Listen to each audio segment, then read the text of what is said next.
Hi learners, this is Gaurav Sharma. Welcome to Kelvin. इस video में हम लोग बात करेंगे जेनेटिक्स की यूनिट की, which is one of the most important unit of class 12th biology. तो इस वीडियो में हम लोग जो बात करेंगे, हम बात करेंगे principal of inheritance and variations की, चैप्टर नंबर 5। किस तरह के क्वेश्चन जो हैं आपके बोर्ड्स में इस चैप्टर से फ्रेम हो सकते हैं, स्पेशली एमसीक्यूज की बात कर रहा हूँ। इस वीडियो में हम सिर्फ उन्हीं एमसीक्यूज को डिस्कस करेंगे जो हर एक टॉपिक से आपके फ्रेम हो सकते हैं। इस वीडियो में लगभग हमने सभी टॉपिक्स को कवर करने की कोशिश की है जो भी आपके चैप्टर 5 में है। तो देखेंगे कि किस तरह के सवाल जो हैं वो यहाँ से बन सकते हैं आपके बोर्ड्स में और आपकी स्टडी में हेल्पफुल हो सकते हैं बोर्ड्स के लिए। तो चलिए स्टार्ट करते हैं वीडियो को और बात करते हैं एमसीक्यूज की। सो हम आ गए हैं अपने अगले चैप्टर में, जिसमें हम बात करेंगे जेनेटिक्स के एक चैप्टर की, चैप्टर नंबर 5 की। और इम्पॉर्टेंट चैप्टर है, इम्पॉर्टेंट यूनिट है जेनेटिक्स। तो देखते हैं कि किस तरह के एमसीक्यूज जो आपके टर्म 1 में फ्रेम हो सकते हैं इस चैप्टर से, जिसका नाम है principle of inheritance and variation. So पहले क्वेश्चन की तरफ नजर मारते हैं। Test cross, what is test cross? ठीक है, टेस्ट क्रॉस जो है बेसिकली टेस्ट करने के लिए जो क्रॉस बनाया था मेंडल साहब ने, वो उनके क्रॉस को रिप्रेजेंट करता है टेस्ट करने के लिए। तो उसके अंदर क्रॉसिंग किसकी हम करते हैं? क्रॉसिंग किसके अंदर होती है? बेसिकली डायरेक्ट है तो सीधी सी बात है कि जब आपने एक हेट्रोजाइगस कंडीशन देखी, आपकी जो थी वो होमोजाइगस कंडीशन देखी, तो आपने देखा कि कौन सा हाइब्रिड था। F1 में अगर आपने देखा तो आपको पता है कि आपके F1 में जो टॉल थे वो हाइब्रिड थे, राइट। F1 जनरेशन में आपको देखने को मिला। दूसरा जो थे रिसेसिव जीनोटाइप्स के बीच में जो रिसेसिव थे आपके वो ये थे, है ना, जो ये थे आपके जो थे वो जो F1 जनरेशन में हाइब्रिड देखने को मिले। आप इसके अंदर से क्या गैमेट्स निकाल लोगे, आप इसके अंदर से गैमेट्स को सेपरेट आउट कर लोगे। आप इनका जब क्रॉस बनाओगे तो आपको देखने को मिल जाएगा कि किस तरीके से हमें 50-50% जो है देखने को मिलेगा। तो करेक्ट आंसर क्या बनेगा यहाँ पे कि F1 हाइब्रिड का क्रॉस कराया हमने डबल रिसेसिव जीनोटाइप के साथ। ठीक है, ये इस तरीके से हमारा पहला क्वेश्चन जो है वो हो जाएगा। नेक्स्ट क्वेश्चन की बात करते हैं बच्चे लोग। नेक्स्ट क्वेश्चन जो है वो आपका हो गया क्वेश्चन नंबर 2। अगर कलर ब्लाइंड वुमेन मैरी करती है नॉर्मल विजन मैन से, कलर ब्लाइंड वुमेन जो है वो मैरी करती है नॉर्मल विजन मैन से, तो उनके जो सन है वो कैसे होंगे? Their son will be. एक आपको छोटा सा यहाँ पे एक चार्ट के थ्रू समझना पड़ेगा, क्रॉस के थ्रू समझना पड़ेगा। तो क्रॉस क्या कहता है हमें कि जो कलर ब्लाइंड वुमेन है, कलर ब्लाइंड वुमेन जो होगी वो डेफिनेटली दोनों क्रोमोसोम्स पे आप दिखाओगे, क्योंकि अगर सिंगल पे दिखाओगे तो वो कैरियर मानी जाएगी। उसके बाद नॉर्मल विजन मैन है, नॉर्मल मैन का इस तरीके से आप बनाओगे। तो जब दोनों में हमें क्रॉसेस देखने को मिलेंगे तो आप देखोगे तो ये तो आ गई इनकी एक डॉटर, उसके बाद ये आ गई इनका, ये वाला आ गया इनका एक सन, ठीक है, ये हो गया इनका एक सन, ये हो गई इनकी दूसरी डॉटर, ठीक है, और ये हो गया इनका सन। ठीक है, तो ऐसे में हमें क्या दिख रहा है, ये दोनों जो इनके सन हैं और ये दोनों जो हैं इनकी वो डॉटर हैं। तो कैसे हैं ये दोनों? अगर आप देखोगे कि जितने भी जो इनके यंग वन होंगे, यानी कि जो सन होंगे, देखो ये तो कैरियर है, ये तो कैरियर है, क्योंकि ब्लाइंड कलर ब्लाइंड होने के लिए दोनों क्रोमोसोम्स पे, क्योंकि एक्स लिंक्ड है ना, तो दोनों के ऊपर होना जरूरी है, दोनों को एक्स क्रोमोसोम पे। तो ऐसे में ये जो है ये कैरियर का काम करेगी, ये कैरियर का काम करेगी, ये भी कैरियर का काम करेगी, लेकिन ये दोनों अफेक्टेड है। तो जितने भी जो होंगे सारे सन कैसे हैं? All are colour blind. All normal vision तो नहीं दिख रहे हमें, right. 1/2 colour blind and 1/2 normal, ऐसा भी नहीं है। 3/4 कलर ब्लाइंड एंड 1/4 नॉर्मल, ऐसा भी नहीं है, राइट। तो हमें कैसे दिखेंगे? जितने भी जो सन के लिए पूछा है वो कैसे होंगे? नहीं, ये सी दिखा रहा है यहाँ पे, लेकिन सी नहीं, आप इसको ए कर लेंगे, क्योंकि हमें सारे कैसे दिख रहे हैं, ये हमें सारे कलर ब्लाइंड देखने को मिल रहे हैं। अगले क्वेश्चन की बात करते हैं, inheritance of skin colour. Inheritance of skin colour in humans is an example of inheritance of skin colour. देखिए, इनहेरिटेंस ऑफ स्किन कलर जो हमें स्किन कलर कई टाइप के देखने को मिल जाते हैं, तो वो शो करता है एक टाइप के पॉइंट म्यूटेशन की वजह से तो नहीं होता। पॉइंट म्यूटेशन मतलब डीएनए के किसी एक पार्ट पे, किसी एक चेन बेस पेयर पे चेंजेस, एक अमीनो एसिड के बेस पेयर पे चेंजेस हमें देखने को मिले तो पॉइंट म्यूटेशन हो गया। कोडोमिनेंस भी नहीं है, वो दोनों शो करे, ठीक है। क्रोमोसोमल एब्रेशन भी नहीं है। तो इनहेरिटेंस ऑफ स्किन कलर जो है ह्यूमंस में किसका एग्जांपल है? That is an example of polygenic inheritance, right. That is an example of polygenic inheritance, ठीक है जी, किसको शो करता है? तो इसमें होता क्या है एक्चुअली, जो स्किन कलर की हम लोग बात कर रहे हैं, जहां पे देर आर 2 और 3 और मोर जीन्स जो है वो ट्रेट में हमें देखने को मिलती हैं, तो उसको हम पॉलीजेनिक इनहेरिटेंस का नाम देते हैं। तो यहाँ पे करेक्ट आंसर जो हो जाएगा हमारा, करेक्ट आंसर जो है वो ऑप्शन नंबर बी जो है वो करेक्ट आंसर यहाँ पे बन जाएगा, राइट। अगला देखते हैं, नेक्स्ट क्वेश्चन पे नजर मारते हैं। All genes are located on the same chromosome. जितनी भी जो जीन्स हैं, अगर वो किसी एक सेम क्रोमोसोम्स के ऊपर लोकेटेड होती है, मान लीजिए एक जीन यहाँ पे हो गई, एक जीन यहाँ हो गई, ये कोई ए जीन है, ये कोई बी जीन है, ठीक है, कोई ये अदर जीन है, मान लीजिए ये कोई अनदर जीन है, एक ही ऑल जीन जो है located on the same chromosome, they form the different groups depending upon their relative distance. क्या ये डिफरेंट ग्रुप्स को फॉर्म करेंगी अपॉन देयर रिलेटिव डिस्टेंस को, या फिर they form one linkage group? और अब देखिए, एक ही क्रोमोसोम की बात की गई है, यहाँ पे एक ही क्रोमोसोम को बोल रहा है, तो यानी कि इन दोनों जीन्स के बीच में क्या होगी? लिंक होगा, जिसको हम क्या बोलते हैं? लिंकेज का नाम देते हैं। उसी तरीके से यहाँ पे भी हमें लिंकेज देखने को मिलेगी, right. So they form one linkage group. क्या फॉर्म कर लेंगी? जब एक ही क्रोमोसोम पे हमें बहुत सारी जीन्स देखने को मिलती हैं सेम क्रोमोसोम पे, तो वो लिंकेज शो करती है। आपने पढ़ा है लिंकेज और रिकॉम्बिनेशन कॉन्सेप्ट, तो ये वहीं से सवाल जो है ये पूछा गया है। तो ये क्या शो करेगा? दे फॉर्म करेगा लिंकेज ग्रुप को। Will not form any linkage. देखो, जब पास में होंगी तो लिंकेज तो डेफिनेटली शो करेंगे। Form interactive group that affect the phenotype, नहीं। लिंकेज, हमें यहाँ पे जो अप्रोप्रिएट आंसर है वो लिंकेज को लेकर है, ठीक है जी। चलिए, तो बी जो होगा इसका, इसके अकॉर्डिंगली करेक्ट आंसर जो है वो हो जाएगा। नेक्स्ट यहाँ पे पूछा गया है कंडीशंस ऑफ अ कार्योटाइप, जैसे कि 2n+1, जिसको हम ट्राइजोमी बोलते हैं, जैसे this is called the trisomy, right. उसके बाद 2n-1, जिसको जैसे हम मोनोजोमी बोलते हैं। फॉर एग्जांपल के तौर पे मैं आपको वैसे ही बता रहा हूँ ये, तो जैसे 2n+2 हो गया, 2n-2 हो गया, दे आर कॉल्ड, क्या बोलते हैं हम इसको? एन्यूप्लॉइडी का नाम देते हैं। This is called aneuploidy. Polyploidy नहीं, प्लांट्स में जैसे देखने को मिलते हैं, मोनोजोमी नहीं, ठीक है, और मोनोजोमी तो यही हो गया। तो इसका करेक्ट आंसर क्या है? एन्यूप्लॉइडी हमें ये देखने को मिलती है। चलिए नेक्स्ट क्वेश्चन पे नजर मारते हैं। The term factor for gene was proposed by, देखिए प्रोफेसर ग्रेगर जॉन मेंडल ने टर्म फैक्टर जो थी उसके बारे में हमें बताया था, राइट। फैक्टर जो टर्म थी, कॉरेंस नहीं, टिक्समार्क नहीं, हमें मेंडल साहब ने टर्म फैक्टर के बारे में बताया था। ज्यादातर बच्चों को ऐसा लगता है कि जो जीन टर्म है वो जीन टर्म मेंडल साहब ने दी थी, लेकिन ऐसा नहीं है। उन्होंने जीन टर्म वर्ड यूज ही नहीं किया, उन्होंने जो वर्ड यूज किया था वो था फैक्टर्स, ठीक है। तो करेक्ट आंसर क्या हो जाएगा यहाँ पे? फैक्टर जो है वो correct answer according to the situation बन जाएगा। चलिए, in a cross YY-RR and YY-RR the offspring will show the genotypic ratio। देखिए यहाँ पे इस क्वेश्चन को देखिए पहले आप ठीक से, ये एक रेशियो दिया गया है यहाँ पे, ठीक है। यहाँ पे हमें इनका रेशियो बताया गया है, तो इनके अकॉर्डिंगली ही हमें इनका ग्राफ यानी कि जो रेशियो वो भी बताना पड़ेगा। क्या क्या है हमारे पास? YY और क्या है? Capital R small r, capital R small y, capital R capital R। अब इन्होंने क्या करा दिया? इनका क्रॉस करा दिया। तो इनके क्रॉस के अकॉर्डिंगली हमें इसके अकॉर्डिंगली हमें बताना है कि जो ऑफस्प्रिंग होंगे they will show the genotypic ratio. हमें जीनोटाइपिक रेशियो यानी कि इसमें से या तो कुछ आएगा या फिर नहीं आएगा, ठीक है जी। इसमें से या तो कुछ आएगा या फिर वो नहीं आएगा। तो अगर मैं इसमें देखूं तो हमारे गैमेट्स जो बनेंगे वो कौन कौन से बनेंगे? जैसे कि एक ये बन गया कैपिटल Y कैपिटल R, और एक बन गया जैसे आपका कैपिटल Y स्मॉल r।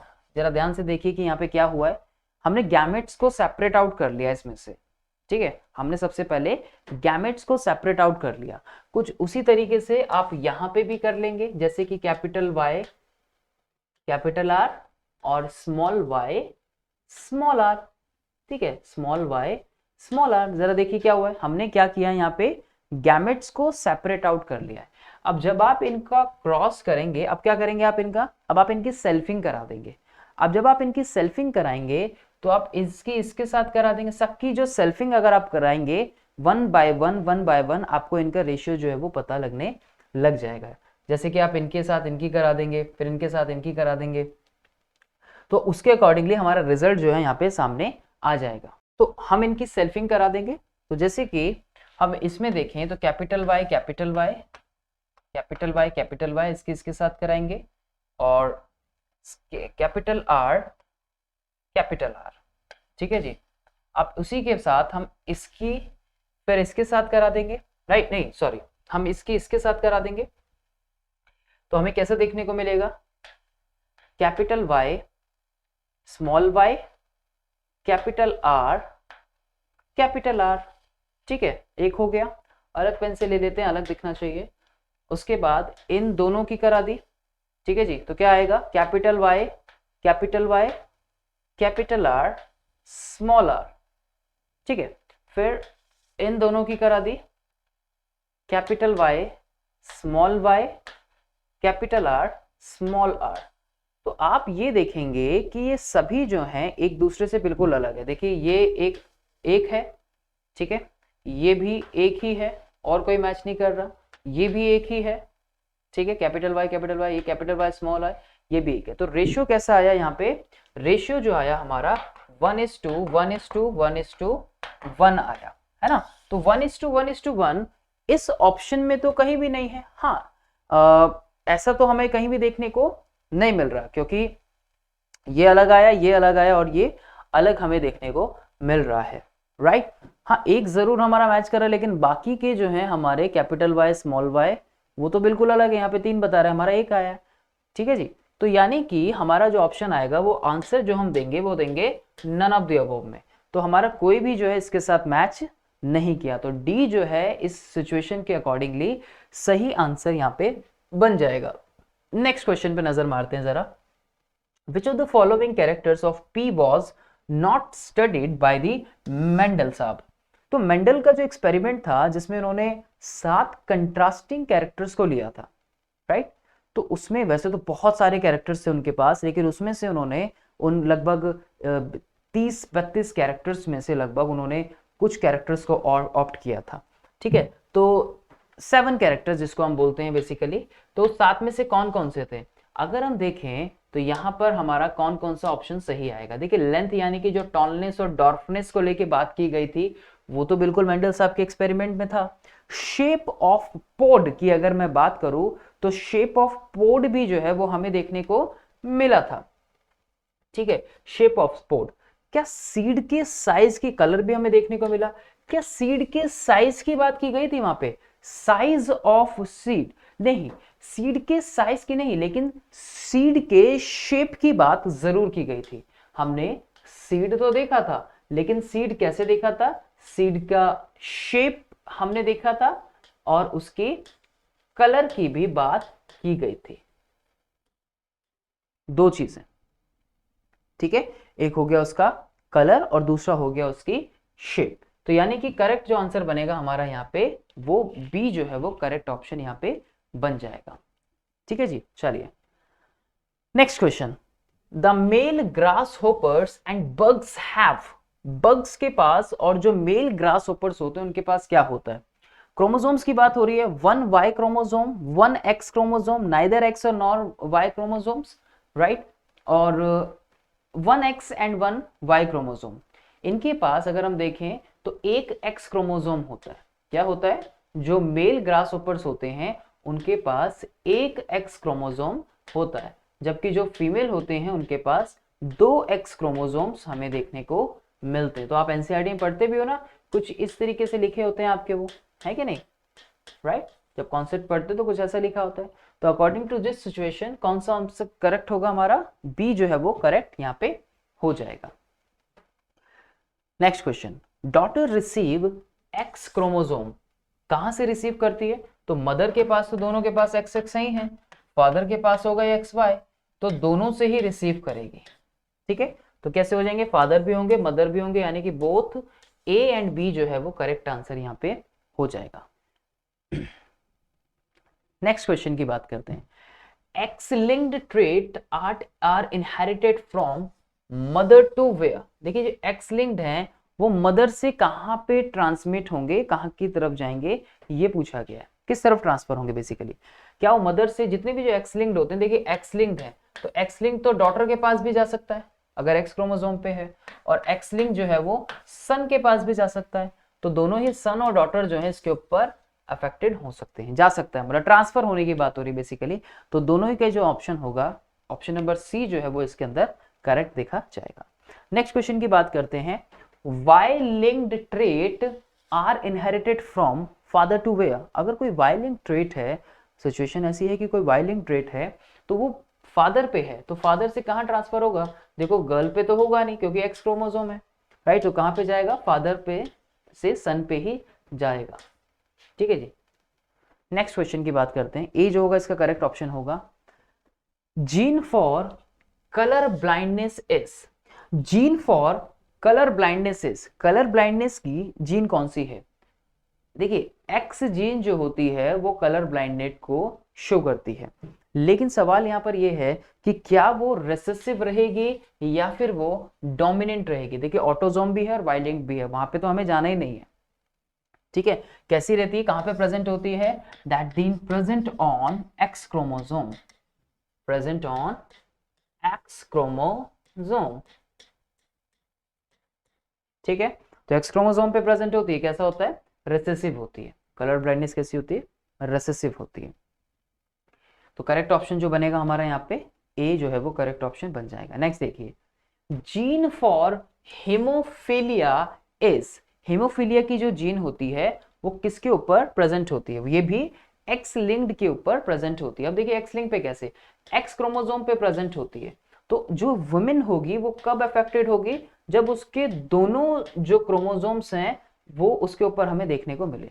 तो हेमोफिलिक जो होगी वो कैसी होगी, हेमोफिलिक जो हमें देखने को मिलेगी अगर कोई गर्ल है या कोई विमेन है वो तभी अफेक्टेड होगी जब दोनों क्रोमोसोम्स के ऊपर हमें देखने को मिले। उसी तरीके से यहाँ पर भी कलर ब्लाइंडनेस पे भी सेम सिचुएशन, तो मेल जो होगा, मेल अगर अफेक्टेड है हेमोफिलिक तो वो अगर एक क्रोमोसोम भी आता है उस पर तो वो डेफिनेटली देखने को मिलेगा। तो रिसेसिव है ये, कैसा है, x linked recessive, gene for haemophilia is x linked recessive.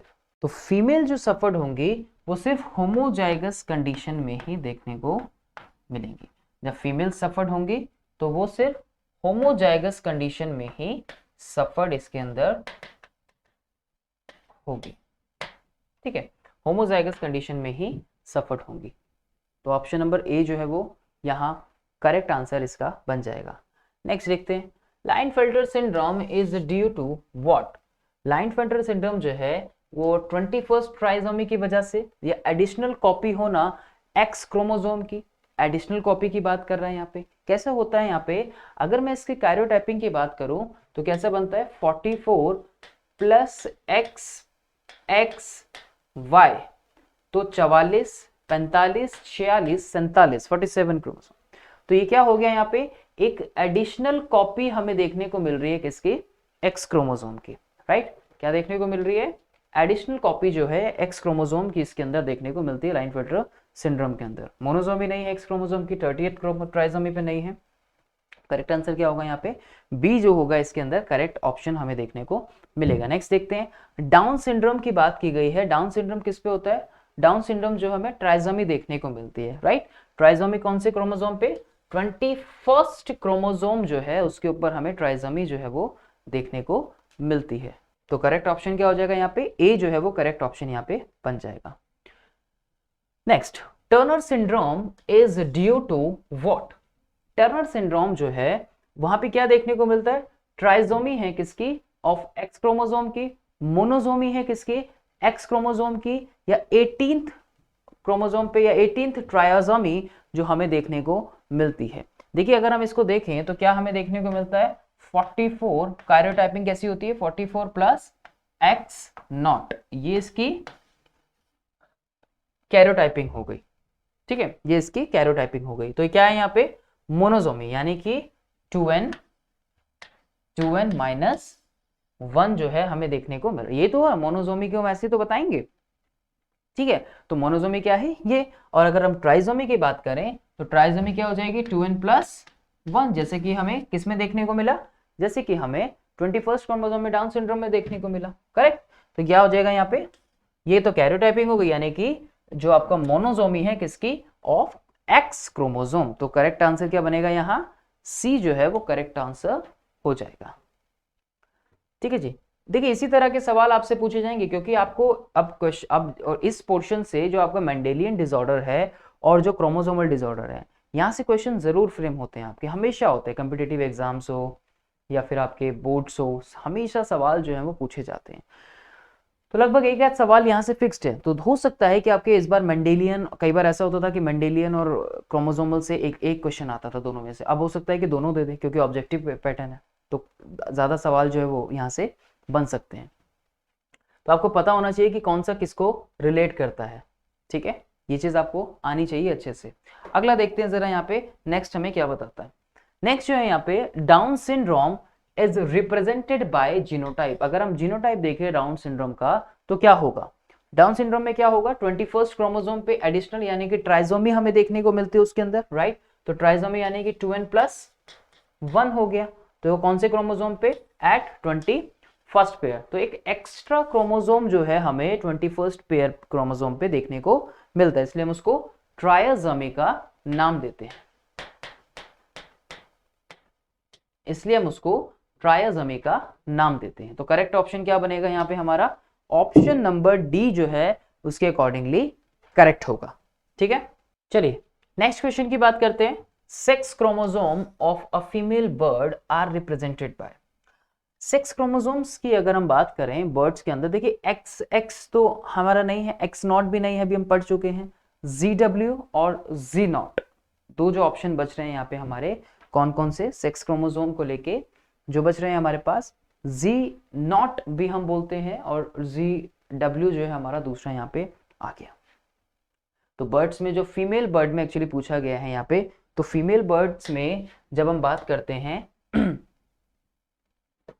तो Z और W, जब हम फीमेल बर्ड्स में लिखते हैं Z और W रिप्रेजेंट करता है किसको, फीमेल को, जबकि जो Z0 होता है वो रिप्रेजेंट करता है किसको, मेल को। तो करेक्ट ऑप्शन यहाँ पे पूछा गया हमारे से फीमेल बर्ड के लिए, तो वो हो जाएगा हमारा ऑप्शन नंबर डी।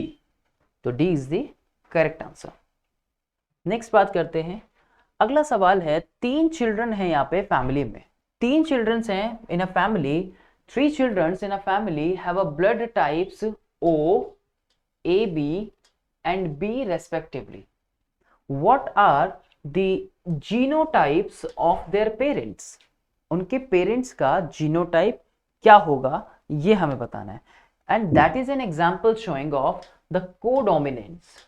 किसका एग्जाम्पल बता रहा है हमें, ये कोडोमिनेंस का एग्जाम्पल बता रहा है। तो कॉन्सेप्ट कौन सा लगना है ये तो आपको समझ आ गया होगा। 3 चिल्ड्रन है ना फैमिली में, ब्लड ग्रुप जिसका A0 हो गया, AB हो गया और B हो गया।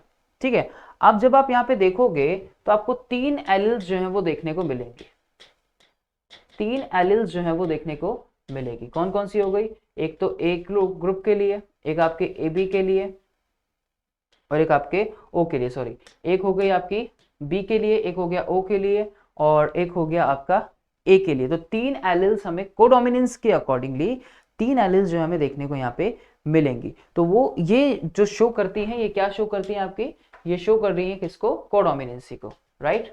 तो आप इसको इस तरीके से देख सकते हैं, ऐसे मान सकते हैं इसको।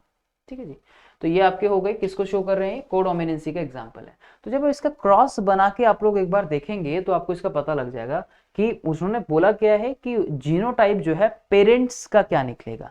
ठीक है, तो पेरेंट्स के जीनोटाइप के लिए डेफिनेटली हमारा आंसर जो है वो मैं डायरेक्ट बता सकता हूँ, लेकिन हम इसका क्रॉस बना के जो है देखेंगे। अब जैसे कि मान लीजिए आपके पास एक पेरेंट है बी ब्लड ग्रुप के और एक आपके पास हेट्रोजाइगस कंडीशन में है, हेट्रोजाइगस कंडीशन में ही एक्चुअली आएगा। ठीक है, वैसे नहीं आएगा, वो होमोजाइगस में तो आएगा ही नहीं। ठीक है, अब आप इनको कुछ भी बोलो, आप इनको फादर मान लो, आप इनको मदर बोल दो।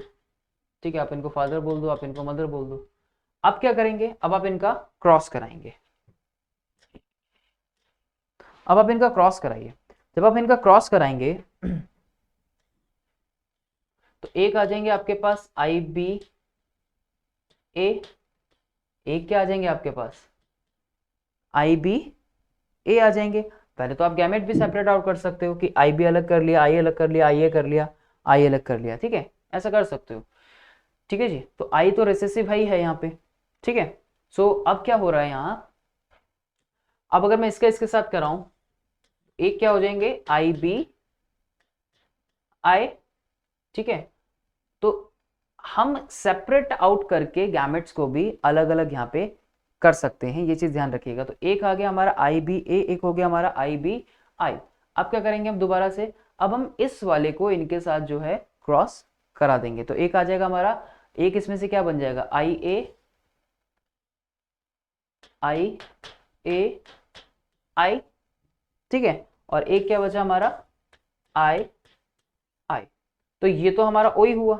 अगर आप इसका ब्लड ग्रुप देखेंगे तो ये वाला कौन सा होगा, ये तो ओ हो गया।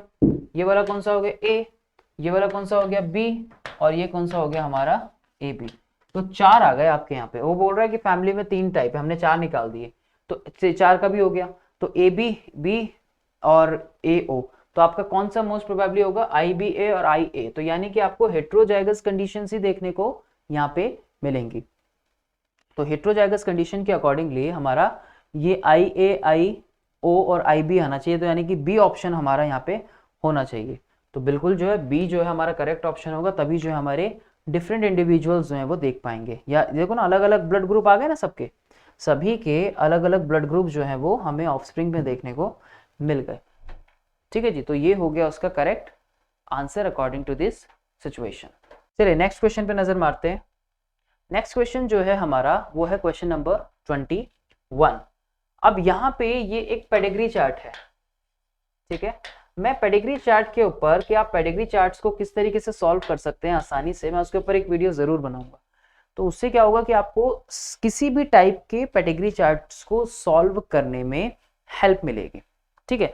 फिलहाल आप इसको देखिए कि यहाँ पे इंडिविजुअल अफेक्टेड है, यहाँ पे मेल इंडिविजुअल अफेक्टेड है। ये क्या शो कर रहा है कि study of the pedigree chart given below and what does it show. वो कह रहा है कि इन ऑप्शंस के अकॉर्डिंगली आप मुझे बताइए कि क्या हो सकता है, ठीक है। अब देखते हैं, inheritance of condition like phenylketonuria as an autosomal recessive trait, पहला ऑप्शन।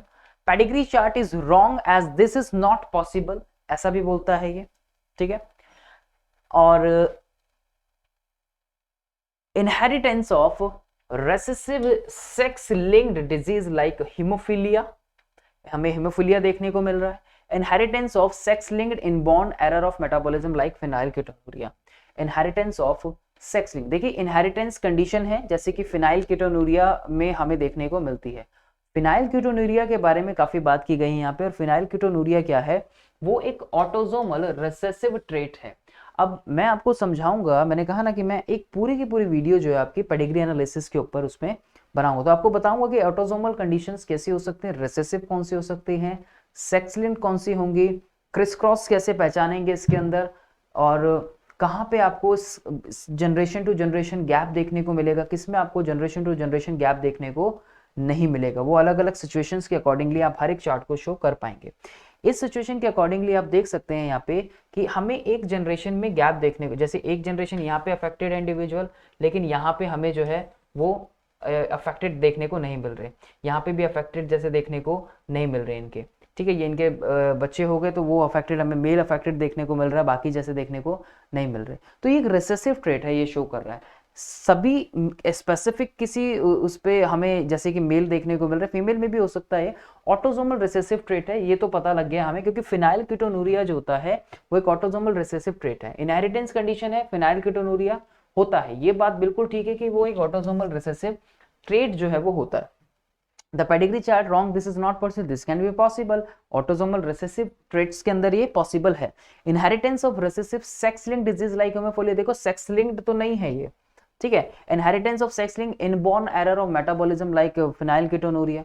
तो फिनाइलकेटोनुरिया कैसा होता है, वो एक ऑटोसोमल रिसेसिव ट्रेट होता है, मेटाबॉलिज्म से रिलेट करता है हमारे, लेकिन ये कैसा होता है, ऑटोसोमल रिसेसिव ट्रेट होता है। तो ये क्या है, ये इसका ऑप्शन जो मोस्ट प्रोबेबली जो हमारे पास करेक्ट जा रहा है वो कैसा जा रहा है कि ये ऑटोसोमल रिसेसिव ट्रेट होता है। तो उसके अकॉर्डिंगली इस सिचुएशन के अकॉर्डिंगली हम ए के साथ मोस्ट प्रोबेबली जो है वो जा सकते हैं। जो क्लोजेस्ट आंसर है वो ए बनेगा, ठीक है जी। चलिए अगले क्वेश्चन की बात करते हैं।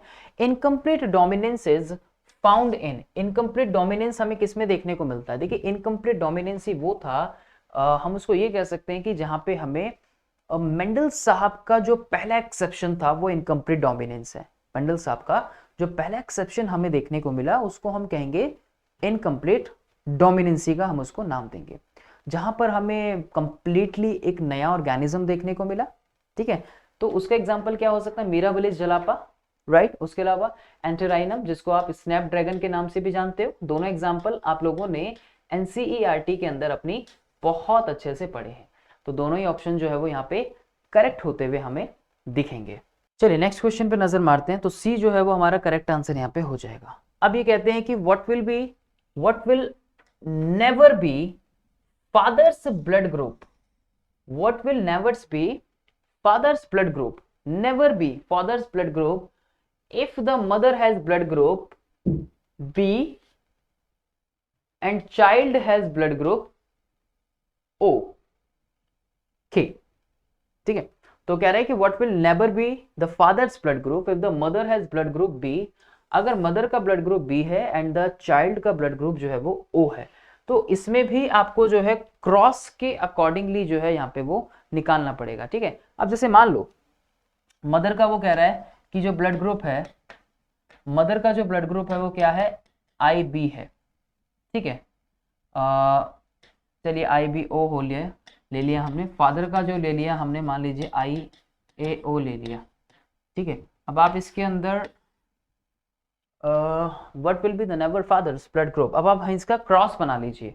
ठीक है, जब आप इसका क्रॉस बना लेंगे जब आप इसका क्रॉस बना लेंगे तो क्रॉस बनाने पे क्या होगा, तो यहाँ पे हमारे पास जो रेशियो आएंगे आई बी ए, ठीक है, एक हो गया आई बी ओ, ठीक है, एक हो गया आई ए आई ओ, एक हो गया आई ओ आई ओ। ठीक है, ये आ गया हमारा, जब हम इस तरीके से क्रॉस लेते हैं, ठीक है, अलग अलग लेते हैं दोनों, तो ये ऑफस्प्रिंग हो गए हमारे सारे। ठीक है, ये सारे हमारे कौन हो गए, ये सारे हमारे जो है वो ऑफस्प्रिंग हो गए। ठीक है, अब अगर हम मदर और फादर का दोनों का सेम ले, तब मान लीजिए हम लेते हैं कि आई बी, मान लीजिए हम लेते हैं आई बी आई ओ और हम क्रॉस कराते हैं आई बी आई ओ के साथ, मतलब दोनों हम सिमिलर रहे। देखो होमोजाइगस कंडीशन हो गई, एक हो गई हेटेरोजाइगस कंडीशन, भाई एक हो गई होमोजाइगस कंडीशन, एक हो गई हेटेरोजाइगस कंडीशन। तो ऐसे में क्या क्या हो जाएगा हमारे पास, I B I B I B I O, ठीक है, आई बी, और एक हो गया आपका I B I B I B I O I B I O और आई ओ और आई ओ। देखो ये कंडीशंस आई है हमारे पास, तो ये दोनों कैसे हो गए, ये दोनों तो सेम हो गए, यानी कि बी ब्लड ग्रुप हो गया। ठीक है, अच्छा ये भी बी हो गया क्योंकि ये तो रिसेसिव रहेगा, और देखो ये भी बी हो जाएगा उस हिसाब से, और ये हो जाएगा ओ ब्लड ग्रुप। अब वो कह रहा है what will never be the father's blood group if the mother has blood group B, mother का तो ब्लड ग्रुप बी है और चाइल्ड का ब्लड ग्रुप ओ है, तो देखो चाइल्ड का ब्लड ग्रुप यहाँ पे भी ओ आ गया। ठीक है, यहाँ पे भी ओ आ गया। ठीक है, जब हमने what will never be father's blood group, तो कौन सा नहीं होगा इसके अंदर, ए तो देखो होगा। ठीक है, और उसके बाद अगर हम देखें यहाँ पे ए होगा हमारे पास, ओ भी होगा डेफिनेटली। ठीक है, जब हम ले रहे हैं तो उसके अलावा ए बी कंडीशन में भी, ए बी कंडीशन में देखने को हमें नहीं मिलेगा, तो यहाँ पे सी जो है वो करेक्ट ऑप्शन इसका यहाँ पे बनना चाहिए। ठीक है, तो what will never father blood group, तो ए बी यहाँ पे नहीं होगा, अगर ए बी होगा तो कंडीशंस यहाँ पे ओ के लिए हमारे पास नहीं बनेगी। ठीक है, चाइल्ड के, राइट, तो ए बी जो होगा वो यहाँ पे करेक्ट ऑप्शन बन जाएगा। नेक्स्ट क्वेश्चन की बात करते हैं। आई होप कि आपको वो वाला क्वेश्चन जो अच्छे से समझ आया हो। तो ए जो है, ए बी जो है वो यहाँ पे नहीं होगा, never be father's blood group. Hybrid की बात की जा रही है। अब देखिए हाइब्रिड क्या कहते हैं, ये हाइब्रिड जो बोल रहे हैं, hybrid red colour plant was सेल्फ्ड।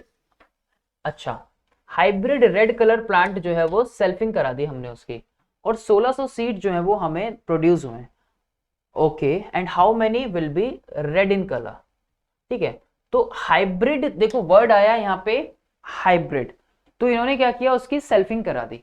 तो हम जब उसकी सेल्फिंग कराते हैं, मान लीजिए हमने ये सेल्फिंग करा दी,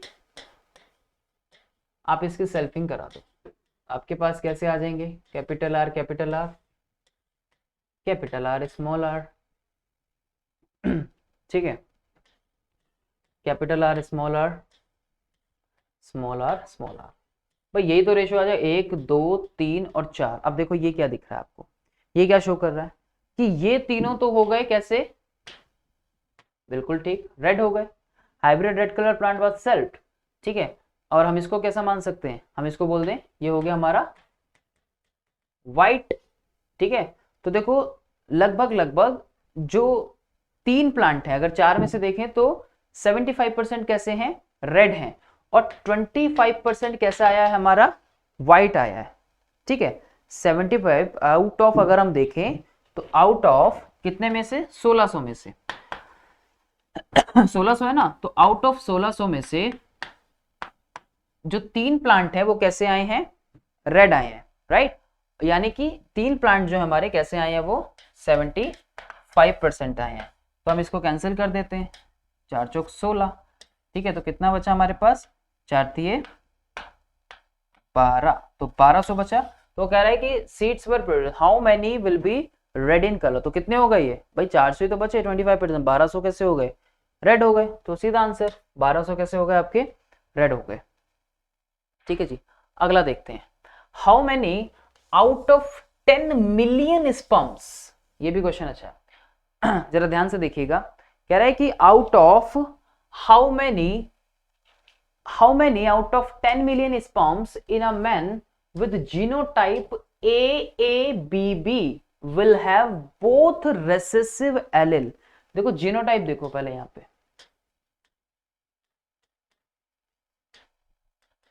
ठीक है, ये हो गया जीनोटाइप। अब आप इसमें से क्या कर लोगे, आप इसमें से गैमेट सेपरेट कर लो। गैमेट जब आप इसमें से अलग कर लोगे तो ये आएगा आपका AABB, A B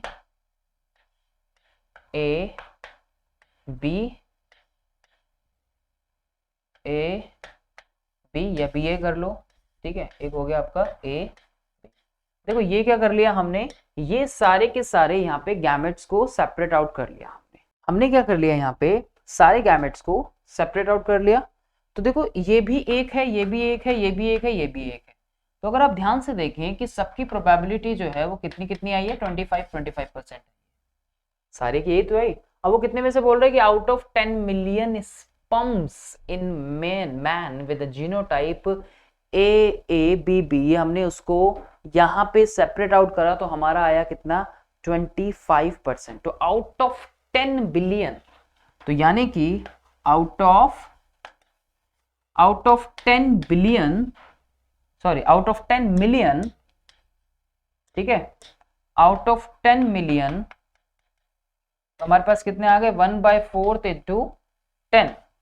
तो लगभग कैंसिल कर लेंगे हम इसको, भाई एक हमारा 25% आए हैं, 4 में सारे एक एक आए हैं, तो कितना हो गया, 2.5 मिलियन जो है वो हमारा आंसर, ठीक है। कितना आ गया, तो genotype will both have recessive allele, both have recessive allele, सभी पे देखो। तो how many out of 10 million sperms in a man with a genotype AABB will have both recessive allele which are 2.5 million जो है वो यहाँ पे इसका आंसर बन जाएगा, जिनके पास रिसेसिव एलील जो है वो देखने को मिलेगी, ठीक है। तो ये हमारा करेक्ट आंसर ए जो है वो हो गया। चलिए नेक्स्ट क्वेश्चन पे नजर मारते हैं। एक डबल हेट्रोजाइगस टॉल प्लांट है, ठीक है, डबल हेट्रोजाइगस टॉल प्लांट, ये आपका सीधा सीधा डाई हाइब्रिड क्रॉस को रिप्रेजेंट कर रहा है। एक डबल हेट्रोजाइगस टॉल प्लांट है with a yellow cotyledon seed is cotyledon is selved and ratio of a dwarf plant with green cotyledon is, इसके अंदर हमारे से रेशियो जो है वो पूछा गया है। तो double heterozygous tall plant with yellow cotyledon seed seed नहीं इज सेल्फ जो यहाँ पे कराया गया है। तो टॉल प्लांट है येलो कॉटिलेडन के साथ, उसी को हमने सेल्फ करा दिया। हेट्रोजाइगस कंडीशन लेनी पड़ेगी, ठीक है, इसी को इन्होंने क्या कर दिया, सेल्फ कर दिया, ठीक है जी। मैं इसको डायरेक्ट बताऊंगा आपको, आप लोग इसको सॉल्व कर सकते हैं आसानी से अगर आपने डाई हाइब्रिड क्रॉस किया है तो। एक्चुअली उन्होंने हमें सेल्फिंग के लिए बोला है, तो हम कैसे निकालेंगे, capital T, capital Y, capital T, small Y, small T, capital Y और स्मॉल टी, स्मॉल वाई, ठीक है, स्मॉल वाई, कुछ इस तरीके से। सेम वही कैपिटल टी, स्मॉल वाई, ठीक है, और capital T, then again capital T, capital Y, small T, capital Y, small T, small Y, right. ये हमने इसका सेल्फिंग जो है वो इस तरीके से। अब हम इसके जब पनेट स्क्वायर बनाओगे आप इसके दोबारा से सेल्फिंग, जब गैमेट्स निकालने के बाद जब आप इसका पनेट स्क्वायर बनाओगे तो आपको याद होगा कि जब आप डाई हाइब्रिड क्रॉस करते हो तो उसके अंदर एक स्पीशीज ऐसी आती है, ratio of dwarf plant with green cotyledon. तो आपने देखा था कि वहां पे जो एक था, जब आप 9:3:3:1 निकालते हो तो यहाँ पे एक जो था वो कैसा था, वो था रिंकल्ड ग्रीन, ठीक है। कैसे निकाला था, रिंकल्ड ग्रीन निकाला था। तो इसका मतलब ये सेम वैसा ही चल रहा है। तो 9 में से यानी कि जो 16 है आपके, 16 में से जो टॉल थे 9 जैसे, 9 राउंड और येलो जैसे आपके जो थे आपके, तो इसी तरीके से यहां पर भी जब आपका एक निकलेगा तो वो कैसा निकलेगा, ग्रीन कॉटिलिडन का, ठीक है। रेशियो जो आएगा ड्वार्फ होगा, एक जो आएगा उसके अकॉर्डिंगली आप इसका पनेट स्क्वायर बना लोगे, डेफिनेटली आपका जो एक है वो कैसा निकलेगा, ड्वार्फ और विद ग्रीन कॉटिलिडन, ठीक है, dwarf with green cotyledon. Same वही डाइहाइब्रिड क्रॉस का कॉन्सेप्ट जो है पूरा यहाँ पे लग रहा है। तो हमारा एक जो आएगा 16 में से, ठीक है, एक जो आएगा हमारा 16 में से वो कैसा आएगा, वो आएगा ड्वार्फ एंड ग्रीन कॉटिलिडन जो है वो हमें देखने को मिलेगा। तो ए जो होगा इसका करेक्ट आंसर यहाँ पे बन जाएगा। चलिए नेक्स्ट देखते हैं यहाँ पे, both husband and wife have normal vision तो their fathers are colour blind. दोनों ही जो हस्बैंड एंड वाइफ हैं वो नॉर्मल विजन है, लेकिन उनके जो फादर थे दे आर कलर ब्लाइंड। अब यहां पे प्रोबेबिलिटी पूछी गई है, यहां पे प्रोबेबिलिटी पूछी गई है, लेकिन the probability of their son become a colour blind is husband and wife have normal vision. तो अगर हम नॉर्मल विजन की बात कर रहे हैं तो हो सकता है कि जो हेट्रोजाइगस कंडीशन बनेगी वुमेन के लिए वो कैरियर हो, ठीक है, but their fathers are colour blind. Father अगर कलर ब्लाइंड है तो the probability of their son become colour blind is, ठीक है, उनके सन की। तो अगर वो फादर कलर ब्लाइंड है तो यानी कि मदर कहीं ना कहीं उनकी कैरियर रही होंगी। तो उनके अकॉर्डिंगली अगर हम यहाँ क्रॉस बनाते हैं तो कैसा बनेगा, तो देखिए एक तो ये आ जाएगा यानी कि ये कैरियर रहेगा, ठीक है, ये कैरियर है। दूसरा ये अफेक्टेड है। तीसरा ये कैसा है, नॉर्मल विमेन है। चौथा ये भी नॉर्मल है, ठीक है। तो कितना आया, 4 में से एक, तो यानी कि 25%, ठीक है। तो यानी कि ऑप्शन नंबर सी जो है वो यहाँ पे करेक्ट होना चाहिए, बिल्कुल जो ऑप्शन नंबर सी है वो इसके अकॉर्डिंगली यहाँ पे करेक्ट हो जाएगा, ठीक है जी। चलिए तो ये हो गया इसका आंसर, अगला देखते हैं। ऑलराइट, तो ये कुछ क्वेश्चंस थे जो हमारे यहाँ से बने चैप्टर नंबर 5 से। आई होप कि आपको कुछ थोड़ी बहुत हेल्प मिली हो इन क्वेश्चंस की हेल्प से। अब मिलेंगे हम आपसे अपने नेक्स्ट वीडियो में जिसमें बात करेंगे कुछ और क्वेश्चंस की, कुछ और चैप्टर्स की। तो अभी के लिए इतना ही, मिलते हैं नेक्स्ट वीडियो में। Thanks for watching.